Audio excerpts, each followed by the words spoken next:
All right. Hello, people of the tube, and welcome back to another Down and Derpy podcast. As usual, I'm Chris. Now, unfortunately, there has been, there's been some shit to announce, and right now, unfortunately, Real Deal could not make it to tonight's podcast, and that is most unfortunate, but he's having computer troubles, and that is all good. So, Right. all right. All right. I'm really excited to be on this one. Okay. I figured. No, I love music, so and you can see I kind of have everything off my wall. I would like to show you. I'd like to show you some of my favorite albums. So, hold on. This one's my favorite. Spirit They're Gone, Spirit They Vanished. Hey, Ty. Yes. Not everybody's in yet, dude. Wait, Will isn't even in here. Well, I sent John an invite link through his email this time. Last time I did Discord because I didn't really have a whole lot to do, but because I was alone at a hotel, I wasn't at my house. Oh yeah, but, we remember that one. Yeah, but, and actually, I got some big news. I'm actually going to be going to a college starting sometime in the summer. Congrats. Thanks. Yeah. Anyway, no, Will, like I said earlier, couldn't make it. He has had a problem with his computer, so he won't be on tonight. Bummer. I haven't heard from him. He hasn't responded to me on Discord. I told him that maybe I'll text him right now and tell him that the stream is going on. Well, I sent one to Don as well, so I don't know if he's coming on or not. Really, it's not a big deal. Because I'm pretty sure 3 people could run this easy. So, it's fucking easy. Yeah. So, all right, I'm going to call John. Let me see if he answers. Let me make sure my Bluetooth is not connected. He's not answering at the moment. Darkman 430 and Ty, how you guys been? Yeah, pretty good. Pretty good. Good to hear. Good to hear. Yeah. How's your live streaming going? I've been fine. Live streaming's been touch and go, I think. Touch and go. It's finding the right game, finding the right time, and getting all my settings right without having some catastrophe. Ugh. It's a lot harder than it looks. That's all I can say. Yeah. I've dropped in on a few of them, so, just seeing how it's going. I appreciate that support so much. It means a lot to me. No problem. No problem. Oh, wait, hey, Chris. One thing you should do as a future live stream, you can do TV shows. Because remember when we were on the movies and we kind of went to topics on like TV shows at one point? Yeah. Well, that would be a good thing to do. Well, actually, I'm glad that you mentioned that because I was going to save it till the end, but since you've already brought it up, the next podcast, which, by the way, is not next week, it's a week after. In fact, I'm not doing anything next week. Oh, wow. Yeah, me and Will are cutting out one of the live stream with the fans a month. So it'll be 2 of those and then 2 of the podcasts. But the next one of these, which will be week after next, it won't be TV shows, but it'll be on serial killers. Oh. Ooh, yeah. And then the next one after that will be TV. I do kind of know about stuff because honestly, I don't know why I've always been interested in kind of criminal stories and like urban legends and stuff like that. So it probably might be something I might have some knowledge in. Yeah, I agree with you, Ty. I got that kind of base knowledge, kind of morbid curiosity. That's good. Yeah, no, I thought that would be a good topic because actually I was talking to Will the other night and he mentioned the fact that John Wayne Gacy had died on his birthday. And wow. I was like, oh yeah, that's pretty cool. And then I was talking with my girlfriend and she was showing me like these true crime novels she has. And I was like, you know what we haven't done yet? Serial killers. And I'm big into serial killers myself. That's what I studied for a few years. People like John Wayne Gacy, Jeffrey Dahmer, Ted Bundy, Albert Fish, people like that. So Jeffrey Dahmer, he was like a person who like who was like a cannibal and and he raped his victims, right? Was that who that was? Wasn't that Jack the Ripper? No. Actually, Jack the Ripper is pretty interesting. I think he was never caught. Neither was the Zodiac Killer, by the way. I feel like we're getting totally sidetracked. I feel like we skipped ahead a couple podcasts. Yeah. Well, so John has not messaged me back. Were we just going to start the stream now? Yes. Well, I mean, it's already started. We're just sitting here babbling about serial killers and John. Yeah. Well, I might already bring up, you already know I'm a big fan of this album called Spirit They're Gone, Spirit They Vanished, as you can see my phone screen.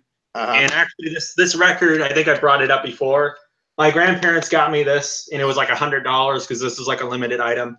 But it's like an album that I just very, very much love. I didn't like it at first, but it's one that's just about, it's basically kind of about the one of the person's life and like stuff like that. He kind of brings up characters and gives them names, but it's very obvious the thing's just about him. And the last track on it, Alvin Rowe, is easily my favorite song of all time. This is another album I like a lot, Kid A by Radiohead. My favorite album of the 2010s, The Money Star by Def Grip, is also my favorite hip-hop album.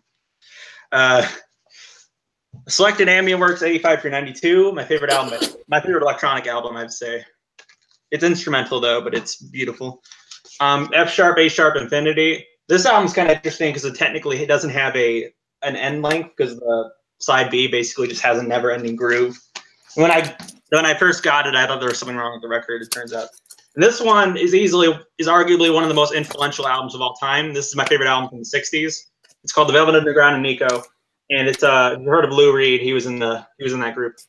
But this album paved the way for grunge music, and it was a big influence on David Bowie and a bunch of other musicians.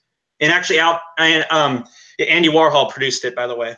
And this album didn't do well at first, but it became very influential later. The Downward Spiral by Nine Inch Nails. This album's very depressing. It's an industrial rock album. It's kind of about the downfall of someone's life. It's a concept album about depression and suicide.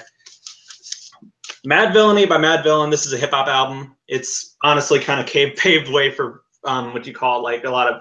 Well, this album, if you've heard of Wu-Tang Clan, this album is a lot of people call the Enter the Wu-Tang of the 21st century because this album influenced like the likes of Tyler the Creator and a bunch of other musicians.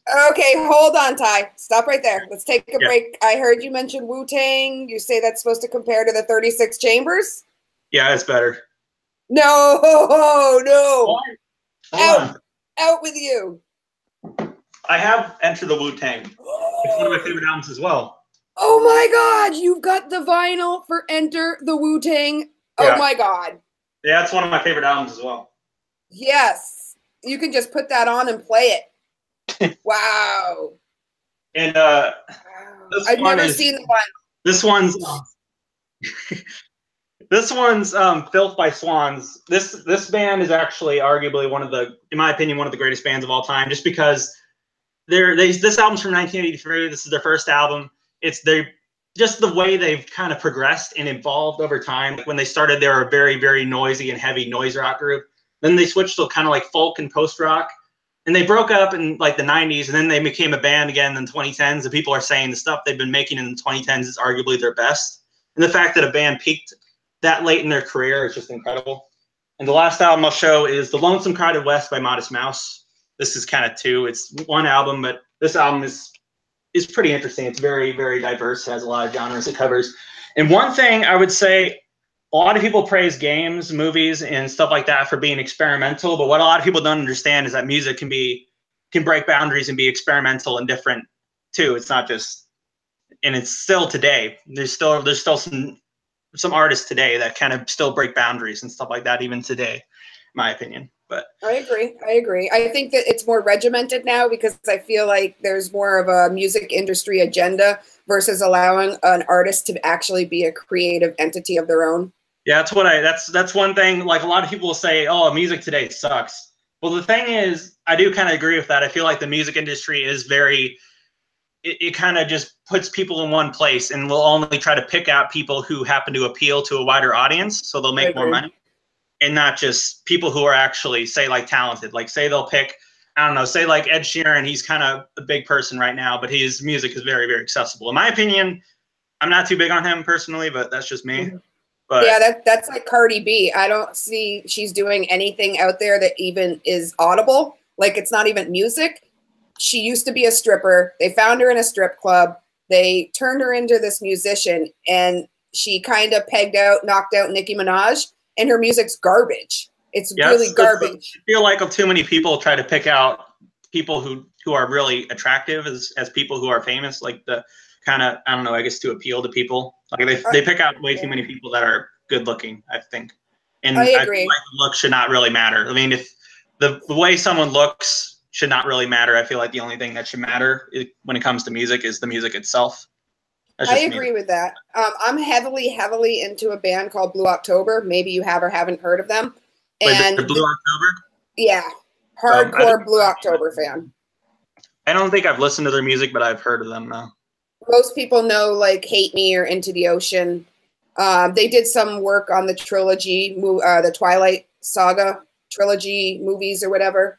But the problem with them is that they used to be so raw. Like, it was almost like you go to a therapy session when you go to their concerts. And I've noticed that over like the last few years, their appearance has changed, their sound has changed. They've kind of become more of what you're seeing out there. Like, they've kind of sold out, I think, in a way, to the music industry and didn't stay true to themselves, even though they started their own record label, Up Down Records. So to me, I agree, Ty, with you 100%. It seems like everybody's being forced to fit into this box. And if you don't fit into the box, you don't get played. And that's unfortunate, because these bands out there that are less known aren't getting the airtime that they deserve. And they're genuinely good groups. When you can go to a concert and they sound as good in concert as they do on your CD, that's when you know that you've got an authentic sound that is worth investing in. And I don't hear anything like that much anymore. And I hate to say it, but even Blue October is kind of sold out. I had tickets to go to their concert last month, and I didn't even go because their new album and the songs that they're dropping don't align with what I know they are. So I'm just saying I agree with you. You know, one thing that's kind of interesting is actually that group Death Grips. That album, The Money Source, from 2012, and that album is really, really unique in its way. It's kind of combines stuff like industrial music, hip hop music, punk, electronic, and they were signed to a major label called Epic.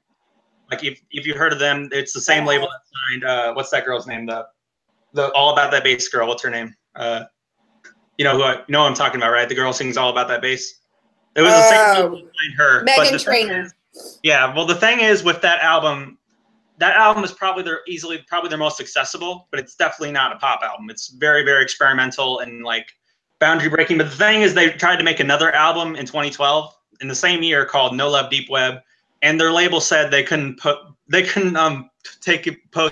bring out the album until 2013. So what they did is they basically went to Pirate Bay and they leaked the entire album on the Pirate Bay and just put a link on their Facebook for their fans to download and said, here, our label said we can't post the album until next year. Here it is. And then not only that, but they put a penis of one of the members' penis on the album cover so they wouldn't sell as well, just to piss off their label. And then they got kicked out of their label soon after. And then they I bet they got sued up the ass. Yeah, wow. They're pretty cool. They've so far they've released like at least an album a year, and they've dropped stuff out of the blue, and they're just crazy. They're probably, honestly, in my opinion, one of the best artists of this decade, and if not the best. What was the name again? Death Grips. That's right. Yeah, I'll check them out. I'll definitely check them out. Another thing that they did is actually the first disc of The Powers That Be, which is an album they released in 2015. They released the first disc in 2014 and the second disc in 2015. The first disc is called Niggas on the Moon.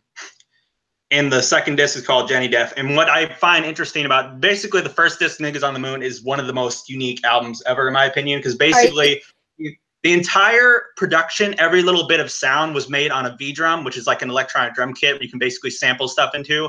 And basically, basically the drummer, he basically just made everything, all the little bit of sound and production and music on the drum, and then the MC just rapped over it. It was like some of the most unique stuff I've ever heard. And then the second disc is basically trying to go in a punk direction. But yeah.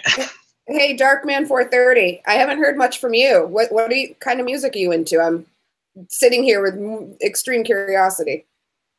Music has never really been my thing. Really? Huh.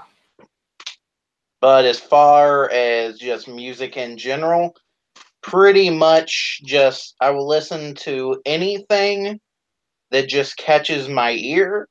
But if we're talking about like favorite bands and shit like that, Yeah. then like the only ones that I've ever actually been able to just listen to and like keep listening to is like the Beatles. I absolutely love the Beatles. And I don't know. And you know, some classic rock I'll listen to. And Beatles album though, Revolver. yeah. It was the White for a while though, but Horny dude, 1044. I am not showing you my tits. Fuck off. I'll ban you if you say that again. Sorry, guys. What? there's Some guy someone in on the chat. Streamy, yeah, somebody in the chat's asking to see my tits, and I Wait, just what? don't like I that. don't see that. On my Wait. Streamy, go to stream.me. Oh wait, you wait. Are you doing a live stream on your channel as well? I am. That way I can make sure I keep a catalog of all the podcasts that I do with the Dark Man, because they kind of mean a lot to me. He was one of my subs from the beginning. So if I can get people to go to his channel through my channel, then that's success to me. That's interesting. I didn't know you could do that. I didn't know you could have the stream on 2 channels at once. I didn't know you could do that. Yep. You go to restreamme.io and you can set it all up there. You're pretty smart. I think you'll figure it out. But I've had a few of my fans head over to the Dark Man, so I'm hoping that maybe I could keep sending some people over there, because he puts a lot of work into putting these podcasts on. It's too late into the stream to actually do that, though, right? I don't know. Are you using OBS right now? OBS? OBS? I'm not. Wait. I don't know. Let me see. OBS, Open Broadcast Software. No, I don't have that. Okay, that's what I do all my streaming through. But whatever you use for streaming, go to restream.io, open an account, and then just set up your channels. You just put your stream key in, and then you just go, when you hit broadcast to start streaming, it actually goes to Restream instead of, say, to Twitch or YouTube or Streamy or Smashcast or whatever one you use. Okay. Yeah, so I didn't mean to interrupt you guys. I just don't really like people being that rude and disrespectful on a podcast that people are putting their effort into putting on. So I'm sorry about that, Dark Man 430. Sorry about that, Ty. Go ahead. Okay. You know what? I got to be honest. There's one genre that I know a lot of people really put in a lot of high regard that I probably said it before, that I just hate is glam metal. Don't say dubstep. No, glam metal. I hate glam metal so much. I've never heard of it. No, it's kind of, glam metal is like Bon Jovi, it's Kiss. You mean classic rock? Well, it's not. Well, I mean, anything can kind of qualify. I mean, anything that's kind of like Beatles, classic rock on its own isn't technically a genre. Whoa. Yeah. Glam metal would be like Poison, Kiss, Aerosmith, shit like that. Hair bands. Yeah, I know, but I just never liked the genre. I just feel like, but I think the only glam metal person I guess you could call glam metal that I actually kind of like is Alice Cooper, and Def Leppard's all right, but that's pretty much it. Yeah, they're one too. Yeah, but I don't know. I really like a lot of heavier genres of metal. Like I like death metal, I like black metal, like grindcore and stuff like that. But I feel like glam metal is too pussy of a metal genre to me. I don't know. If you listen to harder stuff, I just feel like it just doesn't do much for me, I guess. I listen to everything, but I used to really like Slipknot, and just I kind of, they're okay today, but I just getting into heavier, meaner music. It's just meaner. But that's just me though. Let me see here. I'm trying to make it. Does it already know my email though? Because maybe I forgot my password or something. Because I think I had to change my password at one point. Maybe I have it up in here. I'm not sure what you're referring to. No, I mean the restream.io. Yeah. Oh, you have to make an account. Oh, I do? Yeah. Oh, okay. Yeah, you might want to wait until like the next live stream to do all that, dude. Okay. There's definitely a setup process to it. Yeah. All right. I'll worry about it later. Okay. But and another artist. Wait, what? If you got like decent enough internet and you don't want to go through all that, and I actually don't remember telling you guys this in general because shit just slips my mind sometimes, and that's a fucking fact. You can go to one of the download things where you download videos from YouTube. And if you guys are in any of my videos, you can just go ahead and download the video itself and then upload it to YouTube if you want to. Because if that's easier than, say, setting up all the streaming shit and all that. I mean, of course, it won't be during the stream. It'll just go up after it's all said and done. But you still have the video on your channel. So. Yep. So if you want to do that, then that is completely fine with me. Because the way I see it, if y'all are on here, then this is rightfully your property as well. You can do whatever the fuck you want with it. So I just hope to get us all subs and keep maybe our fans and followers kind of circling through the pool. So if they come from Ty to me or me to the Darkman 430, we're all sharing fans and we're all building and supporting each other. That's how I see it.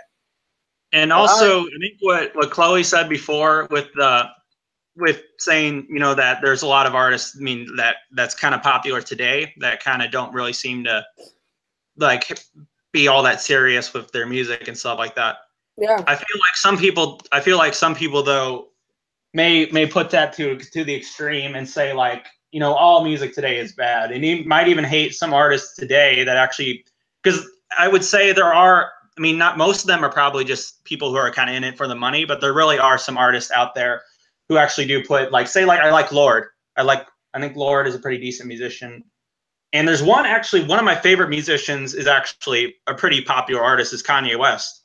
Yes. The thing with Kanye West is that a lot of people really hate him and say, oh, he's an arrogant person. Well, he kind of is a pretty arrogant and narcissistic person. But the thing is, he's honestly probably one of the most talented artists of our generation because he produces his own music. I think that all his albums are unique and different in his own ways. And he also does cover a lot of topics that are serious about his personal life and conscious issues. He's actually a pretty intelligent and talented person. He plays his own instruments. He produces his music. He's pretty influential in the current scene. A lot of hip hop artists today have cited him as an influence. And even people who are legends, say Paul McCartney, Lou Reed, Iggy Pop, even David Bowie have actually praised his music in the past. I think he was relevant. I think ever since he had he came out against the Illuminati in his concert, I think he's become really irrelevant. Between that and the fake France heist with the Kardashians, I think that his reputation is completely destroyed. I haven't heard anything in a year that's been worth listening to from him, and he is a good artist. Arrogant as fuck, but a good artist. Well, the thing is, I feel like Kanye has been a musician since the early 2000s.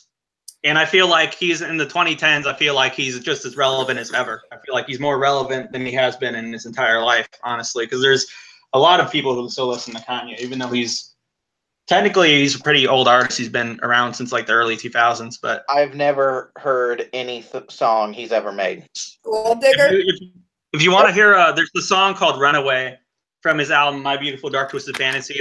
That's one of my favorite songs of all time. It's never heard one song by him ever. So I think the first song I actually liked by him was Jesus Walks. But at the same, he's got his mainstream music and then he's got his less mainstream music. But I think that the thing about Kanye West is I respect him because he came out and he talked about the stuff that was going on in the music industry with all honesty. Granted, they put him back down to get a little bit of MK Ultra reprogramming after, but I still really strongly feel that he did the right thing by chancing his reputation and his career and coming out in that concert and telling everybody, hey, this is what's happening. This is actually the truth. And if I'm telling you this shit, it's got to be legit, because why would I stake my entire brand on saying this stuff? I'm interested for his next album. Since he's had that blip on the map at his concert, I want to see his next album and what he's actually going to be allowed to say, because he has a lot to say, but what his label is going to allow him to say are completely two different things. One thing that's kind of interesting is actually that album he made in 2016, The Life of Pablo. If you notice, he basically gave it he changed the name all the time and stuff like that, and he kind of did all this stuff for the album. He redid it. He did all this stuff for it. He kept on remaking it and republishing it. The thing is, if you think about it, that's actually a pretty good marketing scheme, because people kept on talking about the album and going back to it and listening to it. So he was basically almost, in a way, promoting himself. And it's kind of a like. Ty, who's behind you making circles in your bed? Cut out or something. Yeah, I just saw that. Oh, that's my dog. Oh, okay. I just saw something move behind you and flip the blankets up, and I'm thinking, what the hell? Oh, that's just Riley. It better not be one of those weird streaming things. Okay, that's my dog. Oh yeah, look at, he's so cute. Yeah, he yesterday he got into like the neighbor's yard and ate a diaper. So exactly. So, but anyways, and actually one thing that actually Death Grips did that actually was kind of unique to their marketing scheme is they did this thing where they just put this tweet that said Death Grips is online, and then they basically retweeted a bunch of people who just tweeted Death Grips is online, like thousands and thousands of people basically just said the same thing and they retweeted them, and I was lucky to be retweeted twice. That's awesome, and that's genius marketing. One thing, yeah, I think they've done it a few times. They did it on Halloween, and I think they did it 3 times so far. Well, congratulations on being chosen for the retweet tweet. Yee. And how about, so Chris, so you said you like the Beatles. What other artists are you interested in? I have a pretty wide, I listen to a lot in certain genres. Like in classic rock, I listen to anything that's on. In country, it's like the really old country artists, and rap or hip hop, whatever the fuck you want to call it. It's more like, the 90s gangster rap, and Biggie, Tupac. Well, no, more like NWA and Snoop and Ice Cube. Okay. So you went harder in the 90s than you did me, because I stuck to kind of like the Dre, the Snoop, the kind of glam rap, if I had to say. Yeah, I like Dr. Dre and Snoop Dogg. How do you like them? And actually, do you guys know what album this is? It's not Doggy Style, so I don't know. It's definitely not Doggy Style. Doggy Style is still one of the best rap albums of all time. I agree. Doggy Style was Snoop's best album. After that, it became irrelevant. Doggy Style is his best. But this is Paul's Boutique by the Beastie Boys. This is probably my favorite hip hop album of the 80s. From the 80s, that is that reminds me of an Eazy-E album or something. Yeah, but it's this album, after they released an album, this is their second release. Their first one was called Ill Communication, which kind of was their breakout album and had songs like Brass Monkey and Fight for Your Right and stuff like that. Beastie Boys. Yeah, this is their second album. But the thing is, when they dropped this one, this album is easily their best in my opinion. But basically, Paul's Boutique, when they made this album, they basically hired people called the Dust Brothers. They produced Odelay by Beck, if you've heard of that album. They also made the soundtrack for Fight Club. But basically, the Dust Brothers, the entire album is made out of samples from other songs. So it kind of puts in plunderphonics and stuff like that. But this album it's not only one of their best produced, but it also has some of their best lyrically. There are some songs here that are pretty vulgar and they're violent and stuff like that, which is not something you would expect from the Beastie Boys. And there is a lot of swearing on it, but this album is just incredible, in my opinion. There's just so much going on. There's so many things you can hear from it. This album's great.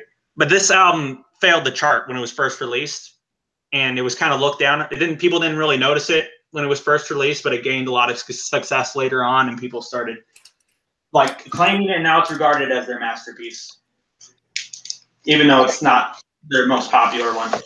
I got a question, because I know that my answer is probably going to get me a lot of flack for this, but what is one of the most overrated bands of all time? Let me think. There's so many. Let me think. So if I had to say, I think a lot of people might look down upon me on this, but I honestly think Queen is pretty overrated. Okay, I was gonna say The Doors. I was gonna say Pink Doors. Floyd. I like the Doors. Pink Floyd. Okay, yeah, he's only got they only got like a couple songs that are tolerable for me. Oh no. Actually, you know what? No, definitely Pink Floyd. But no, man. The most overrated fucking band ever has to be the Rolling Stones. Oh God, 100% agree. Yeah, the Rolling Stones are pretty overrated, and I do like some of the Rolling Stones songs, but I feel like too many people. But the thing is, why I would say Queen. I don't think Queen's bad. I do like some songs by Queen, but they're just not an artist. They're not a band that I really listen to that often. But I hear so many people talk about saying like, "Oh, Queen is like the greatest band ever. You got to listen to Queen." And the thing is, like, yeah, I like Bohemian Rhapsody and stuff like that, but I feel like too many people praise them because here's the thing. I'll take Queen over Rolling Stones and Pink Floyd any day. Because if I have to hear another fucking like 20-minute long Pink Floyd song that puts me to fucking sleep, then I'm gonna shoot a motherfucker. And then right after that, if I have to hear fucking Rolling Stones sing fucking Paint It Black again, I'm gonna choke a motherfucker. So yeah. I agree. I think they're trying to stay relevant. Well, I mean, the thing is with progressive rock, that's the thing, is like, say, like my favorite song of all time, Alvin Rowe, it's 13 minutes, but it's a progressive pop song. Yeah, but that's really, I mean, that's one thing is progressive genres, if they're very long, they probably need to grow. There's a difference, though, between Pink Floyd putting your fucking ass to sleep and Rush singing 2112, because here's the difference. 2112 is 20 minutes long, but it's also an amazing fucking song with guitar riffs and drum beats that would blow your fucking brain out the back of your skull. Pink Floyd is so fucking boring that the only reason people listen to it is so you can smoke fucking weed and LSD. Now, well, I mean, in my opinion, I personally prefer Pink Floyd over Rush, but I like the album. I would rather put a gun in my mouth right now than hear Pink Floyd again. But actually, no, one progressive rock band I think everyone should try out is the ones who started it all, King Crimson. I don't know if I've talked about this group. This album is technically, a lot of people say this is the first progressive rock album. And the thing is, I have 2 copies. And the reason why is, see, this one's all worn out. This one is from 1969, the year it came out. And I got this, and it sounded like shit. It was all scratched and stuff. So I just got this one, another version. This one's fine. You know what's cool about the cover of that, though? Is it reminds me of some shit that you'd see on the wall of the movie Candyman. Like, I don't know if you've ever seen Candyman, but like that's the shit you'd see them draw in the hood in Candyman. I'm just saying. Yeah, this album is I think you could kind of you could kind of say Pink Floyd is older than this group, but when Pink Floyd started, they were psychedelic rock, and then they heard this album and this group doing progressive rock and stuff like that, and they switched to that style. And the thing is, these songs aren't terribly long. There's only 5 songs on it, but I think the longest song is like 10 minutes, but it's just the 4th track, and it's just because a lot of it is just kind of just what's the word? Free improvisation. If you know what that means, it's just kind of them doing their own thing. So it's not really something that. This is let me see. This is kind of the opening of it though, the gatefold. But it's pretty good album though. They have another album called Red that's really good as well, which has a song called Starless, which is actually my favorite song by them, which is on their album Red. It's not on that one, but yeah. I love progressive music though. I love music that like kind of starts out slow and then kind of builds up and stuff like that. I like that too, but when it doesn't build up and it's just one fucking 20-minute long ass song of just nothing, then you piss me the fuck off, which is what Pink Floyd has always been to me, and that's why I can't stand that fucking band. And I think they're overrated as fuck, along with the Rolling Stones. But that's just because Rolling Stones is, for some reason, I don't even know why they're still alive. They're like fucking 900. I'm pretty sure they're older than Yoda, and yet I heard they're pretty. I heard they're assholes in like person though. I've heard as well. Yeah, but see, here's the thing: they're like 900, and they're still on stage with their shirts off and shit. Hate to tell you something, you're the same age as like my dead grandfather. So I wish they'd like either go away or people will finally admit that even though they are like a big influence on music, and I completely understand from that point, they were never that great to begin with. Yeah. So Yeah, you kind of see that. And actually, let me ask you this, Chris, are you not too big on instrumental music? Like music that has no lyrics? I like classical, if that's what you're getting at, but like, I mean, like, for one, actually, classical might actually be somewhat for you. But the thing is, this group is called the Odspeed You Black Emperor. This one's called Lift Your Skinny Fist Like in Tennis Heaven. This one's called F sharp, A sharp, Infinity. Before you go on explaining that, you're talking about like bands that have instrumental music. Like I'm pretty sure Metallica actually did one called Orion. I might be getting the name wrong. But instrument. What I mean is basically music with like no vocals or lyrics. Yeah, I'm not a fan of shit like that. That's why I never liked Orion, if that's the name of that song. So, this is not. I might tell you anyway, though. This is not progressive rock, but it's a genre kind of similar called post rock, which also kind of has lengthy songs that kind of progress.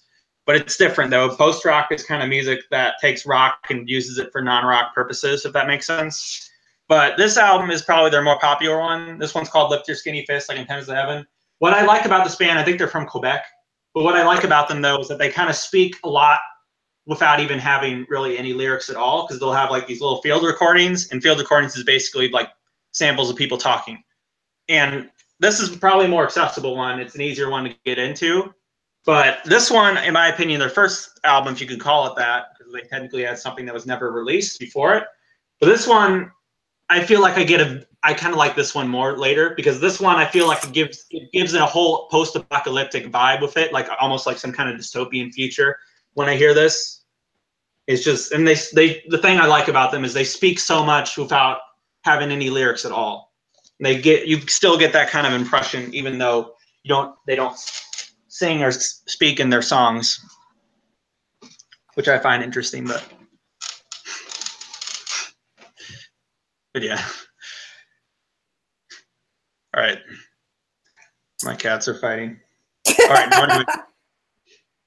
Yeah, they do that every once in a while. But anyways. So let me see here. All right, I lost track of what I was going to say. Okay, so Chloe, I don't think I've asked you, what would you say are your favorite groups? I would definitely say, well, Blue October, of course, but then I kind of like A Tribe Called Quest. I think Eminem's. I like them. Yeah, I like their old stuff. I think they're pretty cool. Is a masterpiece. Yeah, that's awesome. I kind of like some Damian Marley, not so much Bob Marley. I mean, I like his stuff, but I don't know. You kind of got to be real drunk, stoned, or tripping to really like it. But I don't know. I think that for kind of old time stuff, I go back to like Buddy Holly and Jolly Rogers Band. You know what? I think I heard you mention Eminem. Like, a thing with Eminem is that I don't dislike Eminem. I do like his Eminem. What? Yeah, I think didn't you mention Eminem? I did. Yeah, but the thing was with Eminem, I do like the Marshall Mathers LP, his first one, and Slim Shady LP are both great albums. I actually consider them to be like one of the best albums of the 2000s and the best albums in the 90s. And I say that because the Marshall Mathers LP is in the 2000s and Slim Shady LP is 1999. Right. But in the Eminem show is all right, but I feel like he went way downhill after all that. But the thing is, it's sad to say, I feel like Eminem's fan base is just kind of very, very devoted to him, and I feel like he could release anything, and then his fans would still kind of go after it. So, like, for instance, he made an album in 2017 called Revival, and that's honestly, I think, one of the worst albums of the year. But his doesn't even sound like him. Yeah, but his fans defended that album, and it's just, to me, when I listened to that album, it sounded super rushed, and it sounded like so lackluster that I thought the lyrics were horrible. Like, one of the legit lyrics from the album is it says like it says, "I'm so narcissistic, when I fart I sniff it, I do a fake dab to smell my armpits with it." That's one of the lyrics from the album. Yeah, but did you ever think though that he done his best work when he was hopped up on drugs? Touche. I've heard that. I heard a lot of people kind of said that about him. In fact, Like, ain't some it people said, actually like, amazing how most people do their best work when they're on drugs? Yeah, actually, if you think about it. And once they start getting clean or sober, they become irrelevant. Yep. That's yeah, interesting. And it is kinda then true. there are some people that need to get on drugs that would probably make them better. Yeah. Yep. Like Cardi B. Mm.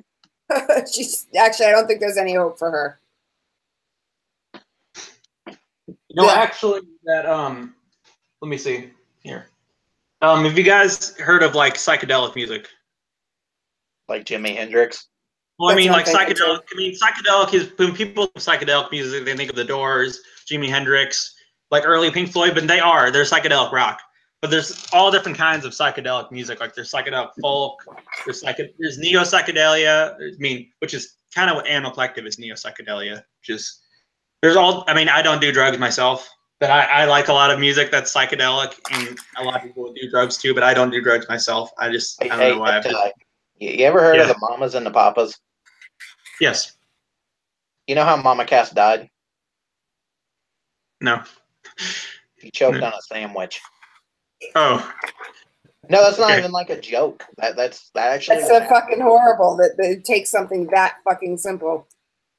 Something we do all the time, you know. You know, actually, one thing. Have you heard of the 27 Club? It was actually a ham sandwich, though. Ham killed her. Just want to say that. Have you ever heard of the 27 Club? I have. I absolutely have. Did they choke on sandwiches too? Club is like, it's a bunch of musicians who died at the age of 27. It's and creepy.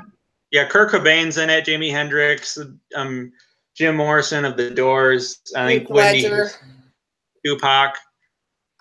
I think I actually heard that Whitney Houston.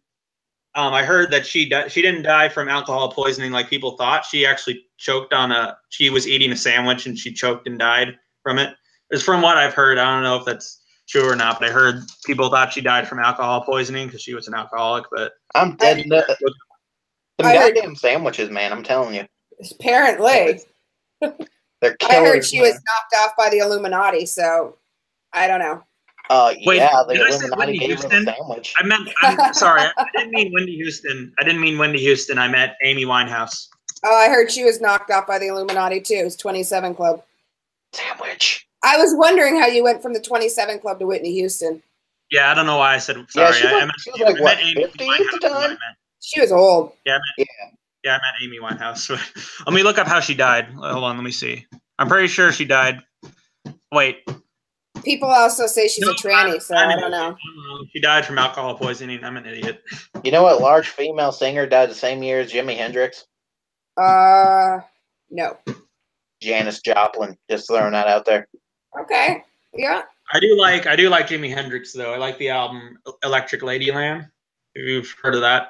You know, actually, one thing I find interesting about Jimi Hendrix is that he only made 3 albums with his group, the Jimi Hendrix Experience, and a lot of his album art he was very, very unhappy with. Like, say, like the first album he did, Are You Experience? He thought the cover was like super ugly, and then they did a U.S. version which he liked more, and then they made the album Axe as Bold as Love. They basically kind of made the album cover almost seem like it was some kind of really Hindi cover, and Jimi Hendrix hated the cover. He thought it was really, really kind of racist towards people who are from India. And then the third album, he basically gave the person and said, this is how I want it. Electric Lady. I forgot what he said. He said he very specifically told the people what he wanted for that cover. But instead, what they did is they basically put a bunch of naked women on the cover. And he was like super pissed that they did that. And the cover was so controversial at that point that they just changed it to like a picture of his head in red and yellow instead. And I feel like maybe they didn't. Do you think they maybe didn't take him seriously because he was African American? You think that might have been a reason why? I think it could have been. Times have definitely changed. Yeah, because. Well, you can go back to talking about that, but I just want to make one more point, and this one will definitely probably get me some flack. I also think Nirvana is overrated as fuck too. So Me too. I like Nirvana. I fucking hate Nirvana. Fucking hate it. I'm sorry. I just don't get it. I don't think Kurt Cobain was as good as everyone says he is. I agree. I don't give a shit how young he died. I don't care. He wasn't that good to begin with. Is it sad he died? Probably. Was Nirvana the fucking one of the greatest bands of all time? But fuck no. Not even close. Nirvana is just goddamn they are fucking overrated. And fuck all the goddamn dumbass Hot Topic tweens who fucking worship them. I could agree with that. I definitely. Personally, I do like Nirvana. I can see where people are going with them being overrated, but honestly, in my opinion, with Nine Inch Nails, they were honestly one of the groups that were very popular, but were also very, very experimental for their time. Because say like when Nirvana first started in 1989, they released an album called Bleach, which was very kind of influenced by sludge metal. Then they released Nevermind, which is honestly my least favorite in their discography, even though they only released 3. And Nevermind's the one with the baby on it, And then when they released In Utero, which in my opinion is their best, that album had a lot of noise rock influence with it, and a lot of the songs on it were super noisy and angry because they basically were trying to go in a direction that they wouldn't appeal to a wider audience, which didn't work. They kind of still gained some more popularity when they released that album as well. And just the fact Kurt Cobain, he was very, very passionate about music. Like he had a whole lineup of his favorite albums and stuff like that. But here's the thing. You can be as passionate as you want. I have a feeling that the guys from Pink Floyd were passionate as fuck, and they're probably still passionate. But that doesn't fucking mean they're as good as they think they are, or as other people think they are. I agree. And like I said, Nirvana, no, just no, because those 3 bands, Rolling Stones, Pink Floyd, and Nirvana, will always be the 3 most overrated bands of all time. Like just period. There's no fucking way. Nirvana, have you ever heard of the group the Pixies? Yeah. Yeah, they're a pretty good group. They were, I think, an influence on Nirvana. But if you've heard of the song "Where Is My Mind," that song, that's probably their most famous. But I have an album by them called Doolittle, which has like "Here Comes Your Man." Yeah, they're a pretty good group though. They're probably one of my favorite groups from the '80s. Let me see if I have their album. It's somewhere around here. It's a CD though. It's not a record. Let me see. I won't look for it. Never mind. Maybe I'll look for it later, but all right. But yeah, they're pretty good. They're indie rock. They were kind of somewhat. Yeah, I can kind of see what they would do. Kind of put influence on Nirvana's work. But another group I like from the '80s is the Smiths. Has anyone ever heard of them? Nope. They have a song called "There Is a Light That Never Goes Out," which is a lot of people regard as one of the greatest songs ever written. But the thing is with that song, what's cool about that song is it's basically almost like putting like the lead singer's depression and his suicidal thoughts and almost putting it into something that sounds like somewhat like romantic and like I don't know what's the word, like affectionate and stuff like that, even though it's actually a very, very serious topic he's covering about his personal life, which I can kind of see. I mean, at first glance, until you kind of realize the backstory of the artist's life and stuff like that and the lyrics of the song, you kind of figure out the song is more than just like some kind of simple love song. So it says stuff like, if a 10-ton truck kills the both of us, to die by your side is such a heavenly way to die, and stuff like that. Okay. Which is actually, but yeah. Let's play a little game, because I love fucking games. Everyone knows I love games. Games are my thing. Here's what we're going to do. I'm going to name an air in time. And you all, now Ty, you might have a problem with this one, but you have a lot of music knowledge, so maybe not. We're going to start from 1950 and go all the way up to probably about 2010. And we're all going to think of at least 10 bands from each era. Okay. You got that? Yeah. All right. Let's make this interesting. So 1950s, easily the best artist of the 1950s is Miles Davis.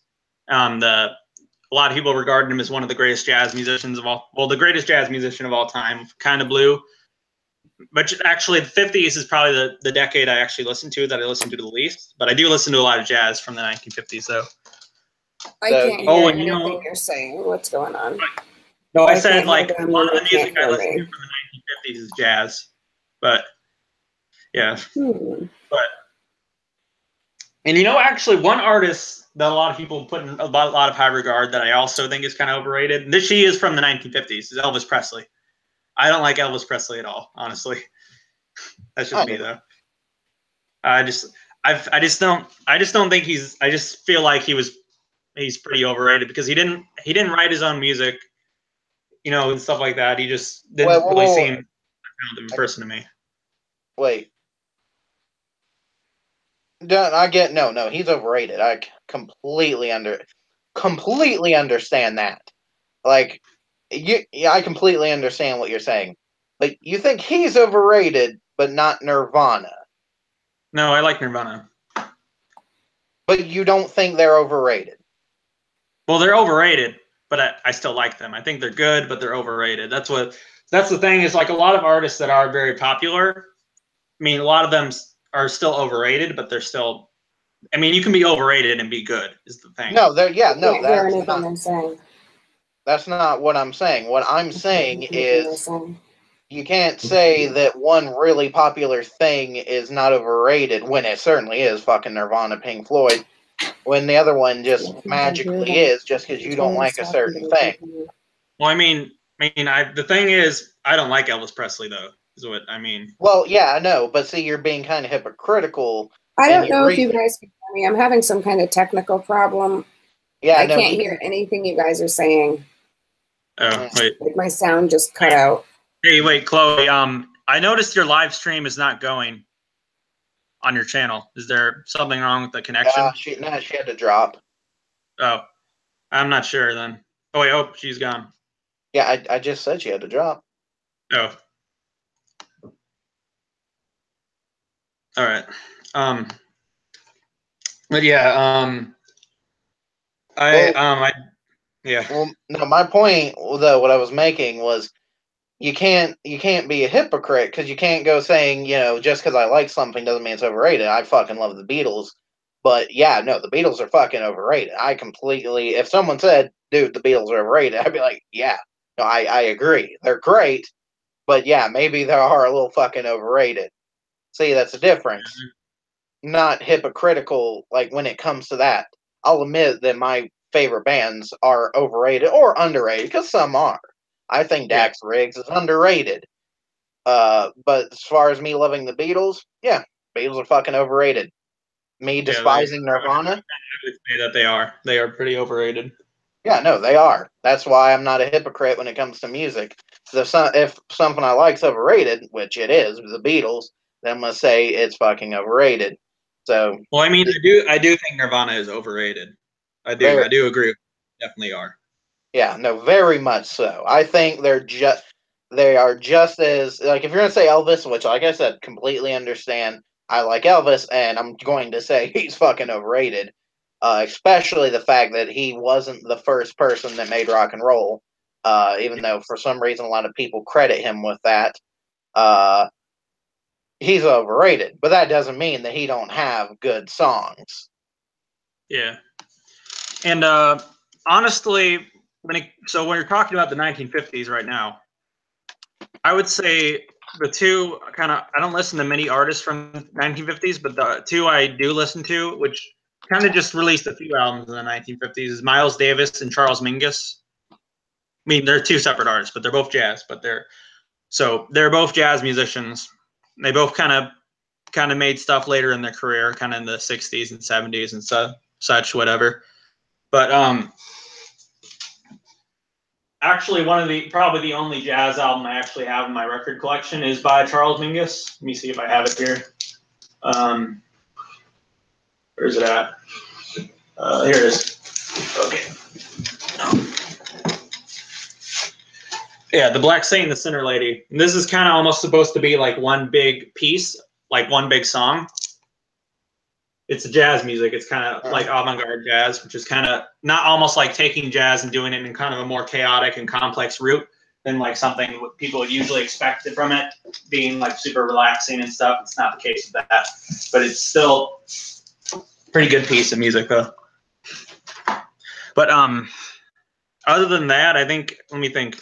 I did make a list actually a while ago of just artists I like that are from different types of decades. But I think I did like 100 for like I did 100 for the 2010s, 2000s, and 90s. The other 3 decades I did like 50, and then 50s I just did 25. But I need to look back at the thing. Let me see here.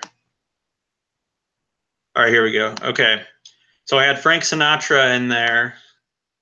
Sonny Rollins. I had the Coasters. Actually, I do like the Coasters. If you I just only know, I kind of only know that one song by them. It's called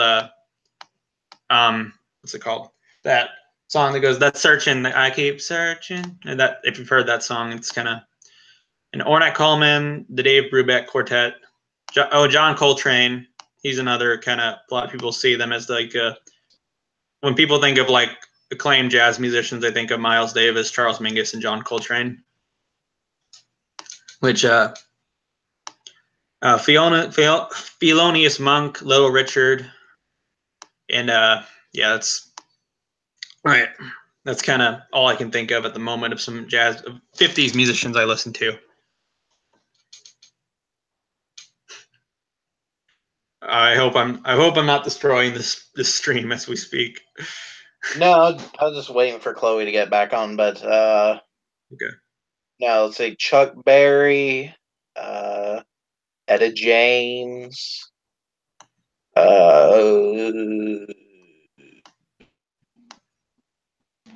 Hank Williams. I need to check out Hank Williams, honestly. I've been meaning to check him out. You haven't heard Hank Williams? No, the only country artist I actually even bothered to listen to is Johnny Cash. Hank Williams only has one song that's really worth listening to.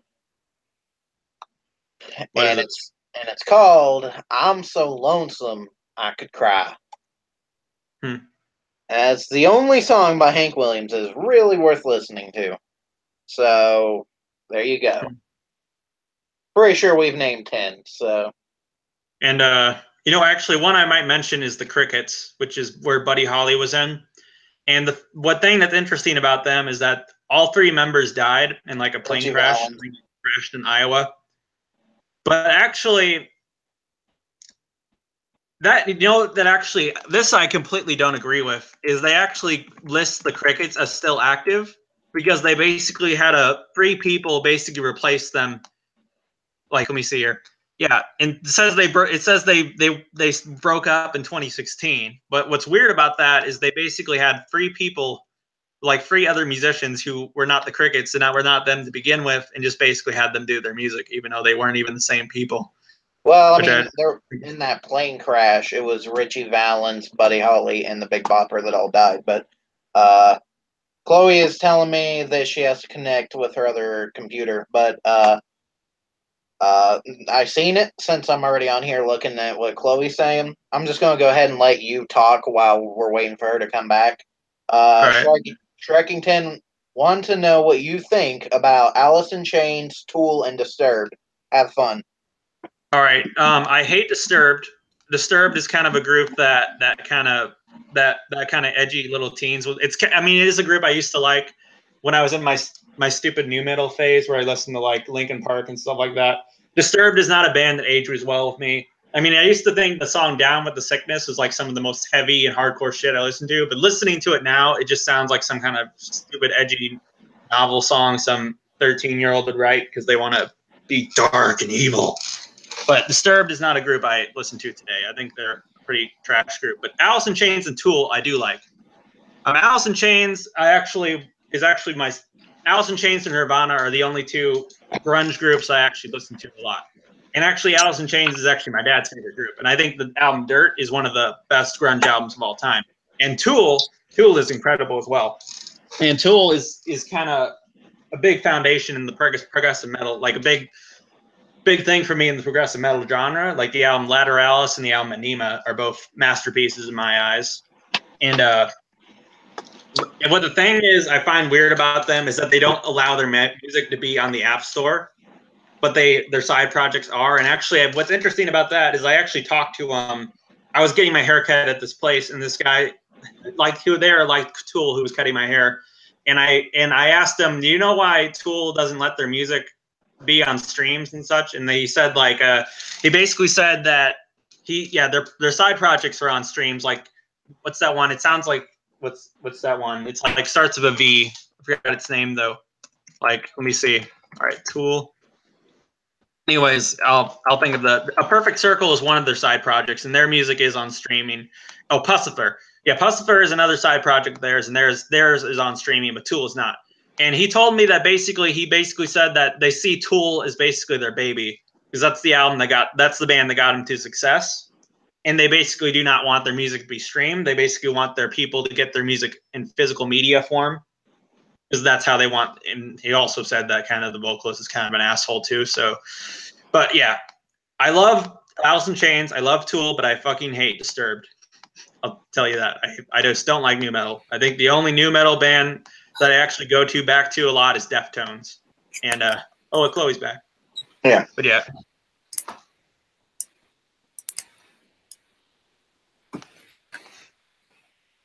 Can you guys hear me?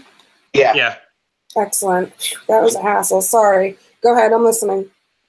I was just saying, someone basically said, yo, Ty, what do you think about Alice in Chains, Tool, and Disturbed? And I said, well, I just said I hate Disturbed. I feel like they're kind of a group that you would like when you're an edgy teenager and the kind of music like that. But just listening to today, you just kind of hear like cringy lyrics, like the song Down with the Sickness, for instance. I thought that was like some of the most evil stuff I've ever heard.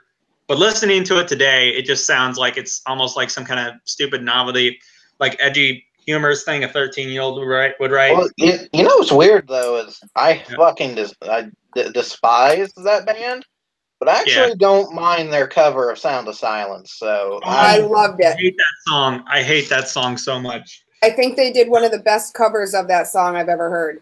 Yeah, no, I actually agree. It's actually in my daily playlist. No, I hate that. No, I do. I agree. I actually really like that cover.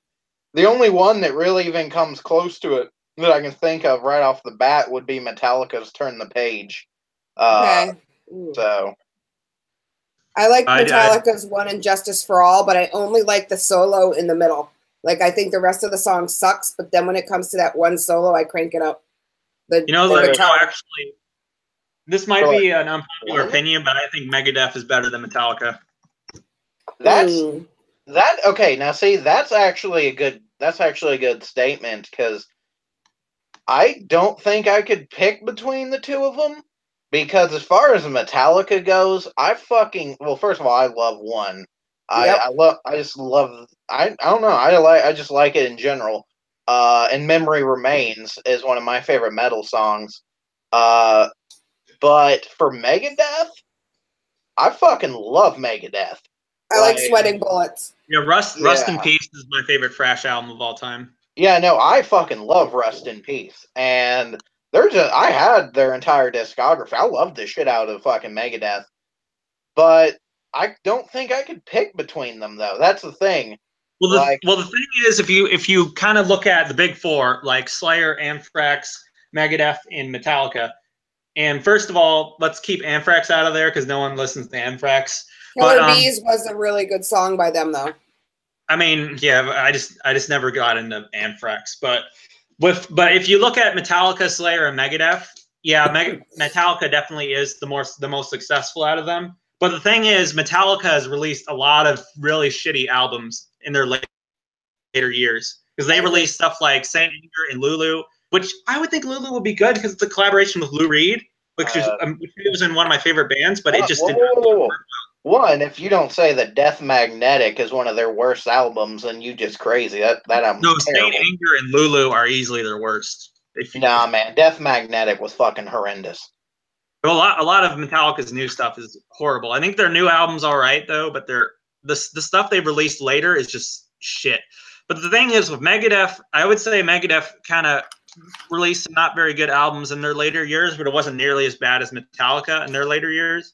And Slayer, I honestly think aged the best just because they released them out. I mean, they haven't released a lot of stuff topping their older stuff, but they haven't really gone very super downhill. But they still have released a pretty shitty album. So. Well, first I'll tell you, man, I don't like Slayer, period. But like Slayer and Anthrax, like I said, I'm not a huge fan. But as far as like Metallica's new shit, completely agree. Despise their new shit. And Megadeth does have, if I remember, pretty sure there was 2 of their albums that I absolutely hated. I wish I could remember what the name of them were. But actually, one thing that's kind of interesting is actually, some artists. I think the only 2 bands or artists I can really think of that basically made good music throughout their entire career is David Bowie and Swans. Well, actually, I kind of disagree. David Bowie, I would agree with. But actually, if I had to pick 2 other ones, I would pick Judas Priest because even their newest shit's fucking fantastic. I like Judas Priest. Redeemer of Souls is fucking a great new metal album. I mean, that's not their newest one, but when Redeemer of Souls came out, I was like, man, I want to hear that, and it was really good. But Wait, what? Judas Priest. Oh, no. You said new metal. I was thinking like new metal isn't like when you said new metal, I was thinking the NU, like with Linkin Park or Korn or something like that. Their newest metal album. Yeah, I know now you literally meant new NEW, like it's brand new. That's what I know you mean now. Yeah. Fucking music terms. Anyway, and Leonard Cohen, because I actually think that Leonard Cohen's last album he put out before he died was really good. Yeah, I like Leonard Cohen. But yeah, Judas Priest, their second album, Sad Wings of Destiny, it's from 1976. That's actually my favorite by them. And their album, Painkiller, is a great album, but I kind of see it as one of their more overrated ones. But I can see why a lot of people would call that their best. But in my opinion, it's Sad Wings of Destiny. No, I seriously think Judas Priest, all of their albums are good. The only one that I think is not that great is Nostradamus. Well, the thing is with the reason why I would say Swans and David Bowie, though, is that basically David Bowie, he kind of changed his genre and his style all the time. So he basically wasn't doing the same thing all the time. So the thing is with an artist, they keep doing their same exact style. It's eventually going to catch up with them, and it's eventually going to get boring. It's like, oh, you just keep releasing the same album all the time. Well, no. That's not exactly true. Because a lot of Metallica's newest shit doesn't sound like their old shit, and it's fucking trash. I agree. Well, I mean, the thing is, you can go try to put your style in a different direction. That doesn't necessarily mean you would succeed at it. But Swans and David Bowie definitely did that, because when Swans first started in 1983, they were like a noise rock and no wave band, and their music was super angry and hateful. And all their decades were great, but then they went towards then they released an album called The Burning World, which is basically a folk album, which did not sell well, and it's not a good album. Then they went towards like gothic folk and post-punk and stuff like that, and people started noticing them again. And then they made post-rock, post-rock is kind of similar to progressive rock, but not really. And they released like a 2-hour-long album called Soundtracks for the Blind. And then they broke up, and then they reunited in the 2010s, and they released 4 albums that all got critical praise, and where people were calling, like they called this, well, not the first one in the 2010s, that one people ignored, but the other 3 they released, which was a part of a trilogy, was The Seer, To Be Kind, and The Glowing Man. And people called that stuff, even though they're from like the 80s, they called that stuff they released in the 2010s very, very late in their career some of the best stuff they've ever released in their whole entire life. And the album To Be Kind is actually their best-selling album to date, which I actually think it's very interesting in the band that old would peak so late in their career. But okay, like I know whatever you were just saying was probably really good, but yeah. I'm not gonna lie, I droned off for the past 5 minutes. No, seriously, that's what happens when you start talking with me. And if it's kind of like, well, that's it was interesting, I'll just kind of start thinking about other shit. Especially since we were just talking about Leonard Cohen and you switch it over to whatever the Swans are, because I'm not going to lie, I've never heard of them. So I haven't heard of him either, but I'm going to check him out after. Because here's the thing, when you were talking about like metal and shit, and it's weird that no one brought this up because when people talk about metal bands, I don't know why the fuck no one here said Pantera. I haven't listened to enough Pantera. I mean, I've heard the song "Walk," but I never really checked out their music, so I don't really have much of a view on what they are. But I'll probably check them out. I think Ozzy Osbourne is overrated. Oh, you're right. Ozzy Osbourne is overrated. About Pantera, let's go back. I would have forgot. But yeah. Okay. Yeah. Back to Pantera. I don't know. I just had a Tourette's moment. All right. Okay. Yes. Back to Pantera, Chris.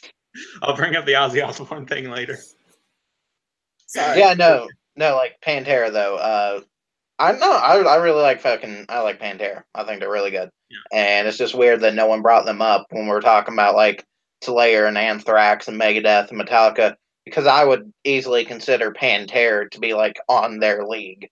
So yeah. I just don't, no one just talked about it. A lot of my favorite metal genres though are industrial metal, death metal, grindcore, black metal. I listen to a lot of the metal I listen to. It needs to be super angry and evil to me. I just like a lot of the stuff I listen to is like really, really dark. What you need, and maybe it just occurred to me, because you just said you listen to really angry metal, which means, underneath, you're angry on the inside. You're just, you know what you need? You need a doobie, dude. A what? You need a doobie, okay? You need some Mary Jane. I'm just saying. You need to relax. Because here's the thing, some of that metal is really good, but man, listening to that fucking metal where it's all screaming and shit and it's angry, it doesn't do you no good. Well, I mean, I do listen to some metal that's lighter, like I like Iron Maiden and Black Sabbath, and I'll bring up the Ozzy Osbourne thing. The thing is, I love Black Sabbath. I do think they're one of the best metal bands of all time. They're okay. Ozzy Osbourne. So many people praise Ozzy Osbourne when really, if you kind of look at how because he never played any instruments, he didn't write any of the songs. The only instruments he played was the harmonica. He didn't write any of the Black Sabbath songs. Even the Black Sabbath members called him difficult to work with. And they kind of kicked him out. I don't know if he was kicked out or if he just left the group. When they replaced him with Dio, they did fine without him. Yeah. That's the thing is like, but so many people praise Ozzy Osbourne when it very much so belongs to like the other members, because Ozzy Osbourne was easily the least talented out of all the Black Sabbath members. But I do love Black Sabbath though. Like, let me see. Master of Reality is like one of my favorite metal albums ever. I feel like Ozzy Osbourne is like the #1 monetized off his band out of any ever living musician ever. I've never seen another musician that has taken monetization to another level. I mean, there's not one product that is made for humans that he does not put his name on and put his face on. It's crazy. That's a sellout. Yeah, he is I would say. And this is Ozzy's final tour. And then for the next 15 years, we're going to have a final tour every year. It's going to be his final tour. Yeah. Actually, I think there's another band doing their final tour coming up. Who the fuck was that? I heard it on the radio the other day. Yeah, I still listen to the radio sometimes. But the fuck was that? Was it Poison? Maybe it was Poison. Ugh, I would never pay to see that. I can't. It was one of the 80s big bands. It was like, this was their final tour. I was like, fucking good. Y'all are like 70. No. Was it? No, I think it's Guns N' Roses because I think they're back. Oh, that's creepy. Especially since Axl is so hateful towards Slash. It ruins Guns N' Roses. He's so hateful towards Slash. Like, you can't even say his name in one of his concerts, or he will throw you out. I've seen it on YouTube uploaded videos. I wish I could just remember. No. Hey, all right. Yeah. Bad. Okay. It was Motley Crue. Nobody puts Baby in the corner. Yeah, exactly. It was Motley Crue. Let me remember, Ty. Goddamn, man. Oh, I was going to marry Vince Neil, so I know about Motley Crue. I cannot stand them now. I swear to God, after their Dr. Feelgood album, there was nothing worth listening to. Nothing. What the hell is that? Another one of those glam boot groups I like, though. What was that? What was that, Dark Man? What was that fucking song that they put out a couple years ago? It was like the Saints of Los Angeles. Y'all remember that? I didn't even listen to it. I heard a snippet and I was like, this isn't Motley Crue. This is disgusting. I want to remember. It's almost like when somebody dies, you don't want to see them. You want to remember them like you remember them when they were good and alive. Same fucking thing with Motley Crue. I don't want to ruin what I loved. Well, I mean, I never loved them to begin with. Like, I put them in my video for the 5 songs that Cougars would dance to. And I do. So, that's what I'm saying. I'm like, so that makes sense. But as far as, like, them in general today, I just don't care for them. Shit like Girls, Girls, Girls just never really appealed to me. I used to like it, but it's so fucking repetitive. The thing is, I really hate music that's all like rock on, rock and roll. I hate music like that. I always hated music like that. I just don't know why. But okay, well, okay. Neither of you live in the South, right? I'm just like, no, I live in Georgia. And I said the N-word, you guys, the other day during a game, and don't do that. Don't pull a PewDiePie. Luckily it wasn't as bad as that, but the person named their chat room with that word in it, and I just fucked up. Yeah, but see, here's the thing. If you live in the South, like, I don't know, if you actually listen to the radio, you'll hear 2 things. I'll just tell you this right now. It'll either be country music, or if you're lucky enough to hear rock, it'll be 1 of 2 bands. And I always had a problem with this, because if you're ever listening to rock in any fucking, like, southern state, it'll always be Leonard Skinner or AC/DC. Oh, I hate AC/DC. Another overrated band. I hate AC/DC as well. No, it'll always be those 2. It'll always be AC/DC and Leonard Skinner. Those 2 fucking bands are the only bands that they'll ever play in the South. And I'll tell you what. I'm honestly not that big on Leonard Skinner either. Like, I was never a huge fan of either of them. But here's the thing: when you hear them so often, it's kind of like a cancer. Once you put yourself out there and you're around it enough, it starts to grow on you. Okay, so I'm at the point now where I've heard this shit so much, and even though I despised it, I now have fucking Hell's Bells and Highway to Hell on my iPad, and fucking Tuesday's Gone and Simple Man on there too. Despise those 2 bands, but son of a bitch, that shit'll fucking eat you. Simple Plan.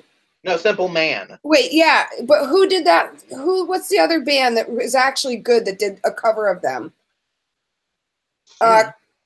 Staring down the barrel of a 45, Shinedown. I've never heard of them. Oh my God, they did a great cover. They did a great cover of A Simple Man, and their Staring Down the Barrel of a 45 is a really good song, and they actually just released a new album, which I actually thought was pretty impressive. And they're kind of one of those under-the-radar bands, but check them out, Shinedown. No, actually, I'll have to. One thing is that's actually, if you guys have heard of the band Quiet Riot, right? Yep, they're an old one. Yep. Yeah, they released a song called "Come On, Feel the Noise," which is a cover of like a Slade. But the thing is actually kind of interesting about that is they were asked when they tried to make that song, they hated that song. They hated their cover of "Come On." Well, the band Quiet Riot, they hated the song "Come On, Feel the Noise," and when they were going to do it, they basically said, "Oh, we're going to make the song as bad as we possibly could, so it wouldn't sell well."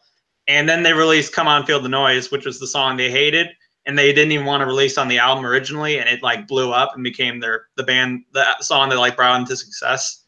Well, which I find kind of interesting that it went that way. Here's the thing: that song, first of all, is overplayed. But like, if you want an actual good Quiet Riot song, It's the one from Footloose.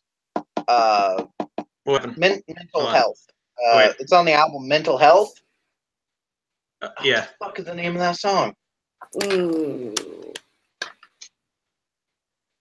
Yeah, oh no, it's on Footloose though. That's Mental Health is like the same album that Come On Feel the Noise is on. Yeah, that's the one in that fucking movie is a good song. But Come On Feel the Noise is pretty overrated.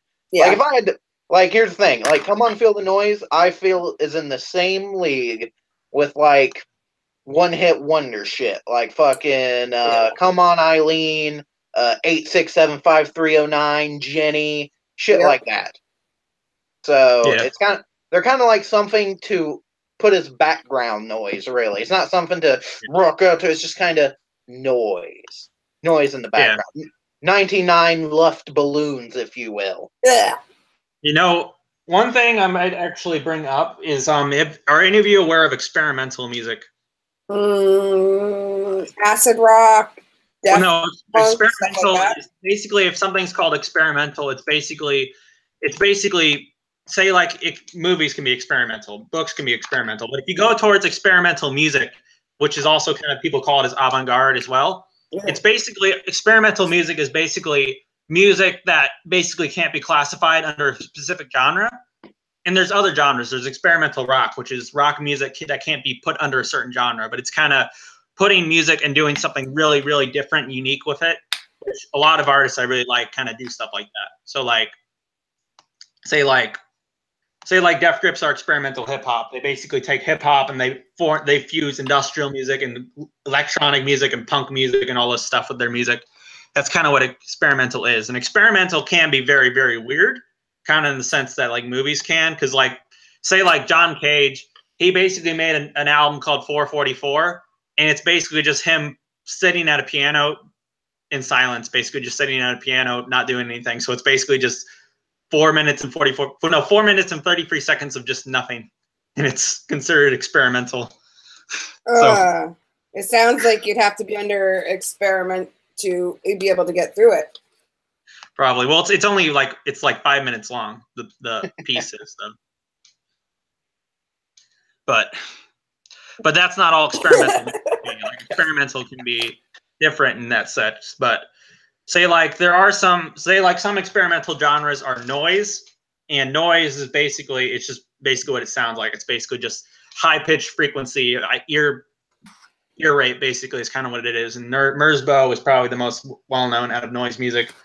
And view at your own risk. It's for some people, because some people may say, oh, it sounds like if you listen closely, you can kind of see it's like progressive and it kind of changes and has its own melody. When to me, it just kind of sounds like it's just feedback to me. But another one is called drone. And drone music is just kind of having this repeated pattern. It's kind of like ambient music, if you know what ambient music is. It's kind of what just has this certain repeated melody played over and over again. And industrial can kind of be put under the experimental genre if it's just industrial alone, without industrial rock or industrial metal or anything like that, just industrial alone. Which say like one of the actually, I don't know if you've heard of this. If you've heard of Frank Zappa, have you ever heard of him? I have heard of him, but I have not listened to him. Well, with Frank Zappa, you can kind of consider some of his work experimental. But what I'm going to talk about is his friend, Captain Beefheart. And Captain Beefheart, he made an album called Trout Mask Replica, which is like a double album. And when people hear that album, they basically either hear like shit, they basically think it's like one of the worst things you've ever heard, or they think it's like a masterpiece. And the thing with that is he was kind of doing his own thing with that album. He basically wanted complete commercial and musical freedom with that. And basically they had to follow everything he did. And the thing is, the backstory of that album is pretty interesting as well, because he literally tortured people the musicians who did not follow his orders and do the things he wanted them to do. Like he basically put one of the guys in a barrel and like kicked him around and stuff like that. And basically the band almost ended up being broke by the end of the album, basically. But that's crazy. But anyways, what's interesting about that though is that Matt Groening, the creator of The Simpsons, said it's his favorite album of all time, along with David Lynch. And when Matt Groening first heard the album, he he said he bought the album because Frank Zappa produced it, and when he first heard it, he thought it was the worst thing you ever heard. And then he listened to it again, and he knew that he found out that they were playing the exact way they were intending to, and it wasn't just like it's kind of in a wonky format, which kind of a lot of artists followed in their footsteps, like Talking Heads did and stuff like that, and kind of played in a wonky format, which that album kind of almost accidentally pioneered. But basically, Matt Groening said when he later listened to it, he said it's now his favorite album of all time. And the reason why I know David Lynch, his favorite album is Trout Mask Replica, is because someone asked him and he said Trout Mask Replica. So, but let me read you some background of this. Beefheart and the Magic Band had a history of difficult relationships with the recording labels. A&M released the group's first single cover. Wait, hold on. Let me see. All right. So I'm always terrible at this.